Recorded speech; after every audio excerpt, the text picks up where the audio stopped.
વાટવા ના જવાય? ના દીકરા, તને ઘઉં વાળતા જોર આવતું હોત મત જા, પણ તરવેલી કરીને તો ઘઉં ના વટાવરોય. તો હું શું કરું માં? અરે હાથે કોઈ દાડો દાતરું નહીં પકડ્યું અને અમે માર કાકો આખો દાડી લોહી પી જાય છે કે વિક્રમીઓ ઘઉં વાટવા નહીં જાતો, એટલે કીધું આજ તો તરવેલી કરીને ઘઉં કાપી જ નાખોરા. ના દીકરા, મોહન તાર કાકો બે ઘઉં વાળશે પરા હો.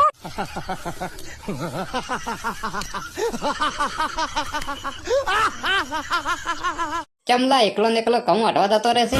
એટલે એક વીઘો ઘઉં વાટવાના હતા, એમાં 2 જણાનું શું કામ? એટલે એક ચારો વાટવાનો હોય તો હું તને લઈ જતો હતો અને તું મને વીઘામે ના લઈ ગયો. અલા મારા ભાઈ જીગા, કાલે ફરી ઘઉં વાટવા જવાના છે એટલે હું તને લઈ જઈશ. હવે નથી આવું મારે તારી સાથે ઘઉં વાટવા.